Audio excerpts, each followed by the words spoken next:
Hello, my name is Grian, and today I'm going to be showing you how to make a pretty cool beach house. Now, this one isn't a block-for-block tutorial because there's a pretty cool technique that I can show you that will allow you to build your own from the ground up. And as you can see, we haven't got vanilla terrain here. The beach has been extended out into the ocean, and we have a few extra palm trees. Obviously, you wouldn't get that in normal Minecraft. So let's get straight into it, shall we? We're going to start off by making some framework, as we normally do. However, it is going to be slightly different. We're going to be making a bunch of squares, pillars, but connected up using only wool for the time being. And you don't have to connect them up by wool, it's just to visualize the shape of the build, as when we take them away, it will look quite confusing. So what I'm doing is creating a cross shape, but connecting all of these bits together with different walls so you can see where each rectangle lies. So you need to create a shape somewhat like this, not one big rectangle, but lots of little ones connected with a central rectangle. See, once I remove all of the wool, it becomes very difficult to connect them all up. So once you've got all of your pillars, we are set to go. We're going to start off by working on the beachfront itself, and we're literally going to be building it from the bottom up now that we have all of our pillars in place. We're going to be using some stone brick staircase to create a very small platform that just acts as the first layer from the sea.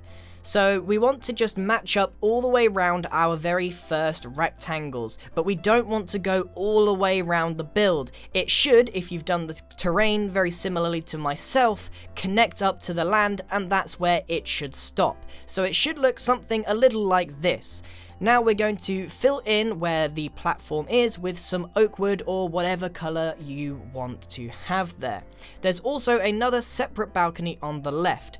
The important thing about this build is having many different layers. So I'm now actually placing a birch wall where I'm going to have the first layer of house. Now don't worry, that is very small by the looks of it, but remember we've got multiple different layers. So most of the house will be on the second and third layer.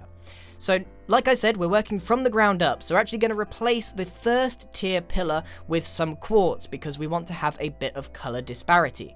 So just changing the first 4 blocks with, 2 gap in the middle next to your quartz staircases and create some support in the middle, you can make a pretty cool first layer. And we're basically going to be doing that in between every single pillar around the first layer. So we're just defining where each layer of this build is going to be. If you want to plan ahead and sort of work that out before you start building from the ground up, that is completely fine as well. But as long as you're following this video, you shouldn't have any trouble with whatever shape you have made with your pillars.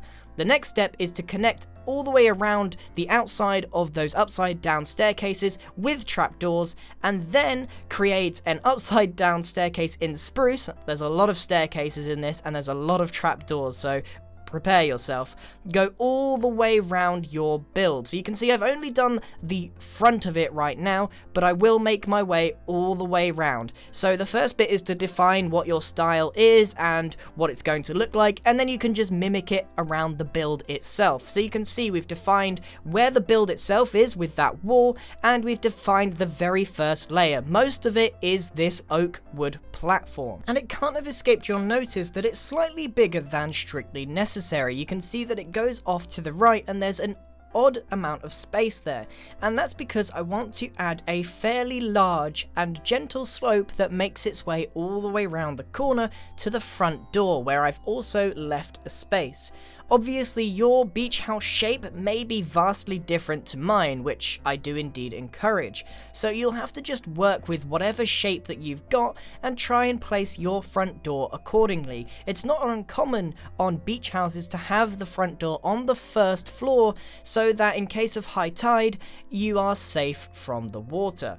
For the platform itself, I'm introducing some more pillars to give it a bit of support, and to decorate it using the same upside down staircases along with some spruce either side of the slab staircase itself as well. You could decorate it how you please, but I've been trying to keep everything in line and in theme with the rest of the build. Now this first floor will remain quartz and nothing else will be quartz after that. On this right hand corner, I'm adding a bunch of fences along with some trapdoors on the top. I did mention there's a lot of trapdoors in this build. You could use slabs if you wanted. So now it's time to connect the dots, so to speak. We're adding a fresh layer of logs to connect up all of our rectangles, which will make it a bit easier to see where we're going for the next floor. You do want to make sure there's a bit of space outside the front of your door, and that will become apparent why a bit later on. So for now, you can see that anything that I've highlighted in oak will be a balcony, and it's important to maintain different balconies even on the first floor, but you'll notice that there's way more birch walls on this floor than compared to the one below it. That's because most of our house wants to be located on this floor. It's a bit top heavy, but like I said, the whole point of this build is to have multiple layers, some of which are balcony. So what we want to do now is to create a bit of a roof, and this includes just one series of blocks that go all the way around on top of our upside down spruce staircase that we placed earlier. I'm mixing in all the different kinds of cyan, and then placing crucially iron trapdoors all the way around the outside of that cyan. It acts as an overhang, and it's a nice color contrast to the blue and the brown. I did warn you that there is a lot of trapdoors in this, and there's even more to come later on. So now that we've done that, you can see I've put some fence gates in between all of these pillars, and from this point we're actually going to be replicating what we did on the bottom to the top, only using the brown palette instead of the white, using spruce staircases instead of quartz.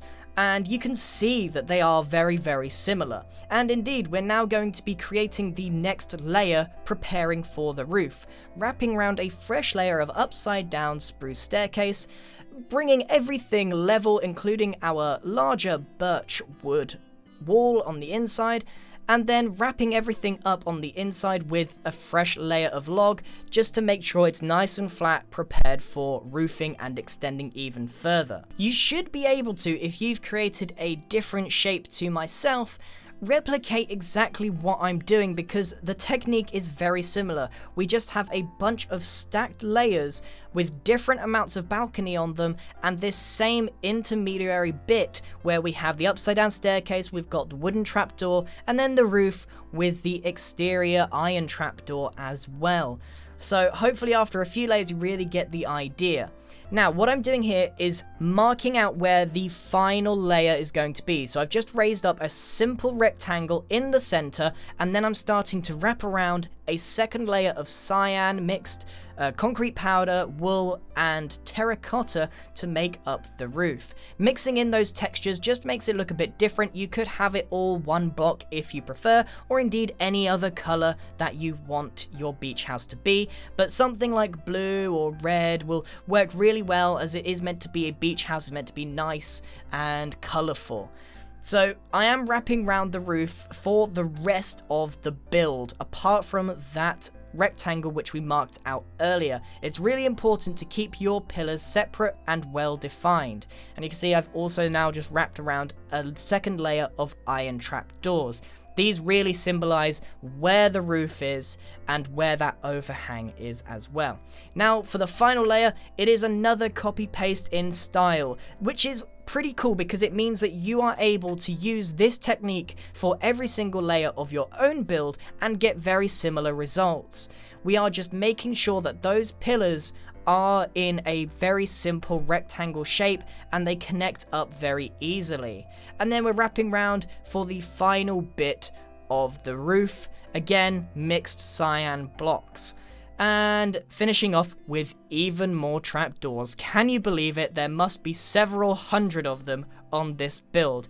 Now I don't normally use that many trapdoors in builds of my own, but this one really called for it. When you take a step back and have a look at all of the layers, it all really comes together quite nicely, and it's all about those angular shapes and the amount of balconies that you have. Look, you've got loads of space open at the bottom, and then on the top you've got a bit more build. So now it's time to actually start detailing the house itself by adding some doors here and there, some more plant life, a few sun loungers. Remember, this is a beach house, so we do want to add some summery like things. A parasol, you can use coloured beds now for that. Some more flower pots and anything that you want to occupy your balcony on. And then you need to add some very simple windows with, guess what, even more trapdoors over the top to detail them and give them a bit of depth. Now, some of you may think that that is way too many trapdoors, but you can use slabs if you prefer. The reason we use trapdoors is because they are that much thinner. They are very, very thin in terms of Minecraft, so it really does make a big difference when you use them for detailing small scale builds like this one. So once you've added windows to all of your birch walls or whatever color wood that you ended up using, you can do a few final details, and we are really starting to come to the end of this build. So what I really like about this design is it is versatile if you understand the system of having those pillars, connecting them up and having different layers with different amounts of balcony, using all of those trapdoor techniques, and including my personal favorite technique where you place loads and loads of signs to create a pergola, and if you place them either side of a log, it looks like it goes straight through it, and again, it's because it's so thin. Signs are even thinner than trapdoors, so it creates an excellent effect. The idea of this is to create a really nice open beach house that sees over the sea, so to speak. And I think that this build has done it really, really nicely. So you can see how this wouldn't work if it was one giant rectangle. You need to have all of these angular shapes, lots of right angles, and plenty of trapdoors. So that's it, everyone. Thank you very, very much for watching. I hope you enjoyed this video, and let me know down below what you would like to see next. I think I've done just about every style of house going, but it's your opinion that matters, so make sure that you are heard. You may be wondering where I've been for the past 2 weeks. There's been no upload at all. Well, I had a bunch of trips and I felt a little bit burned out, but mainly I picked up 2 kittens and I've moved into my new house and life just got the better of me. But don't worry, I will be back uploading more frequently. I have a trip coming up, so you can expect another vlog. Life gets busy, man. I don't like it, but just letting you know that I haven't gone, I am still producing content. Thank you very much for watching, everyone, and goodbye.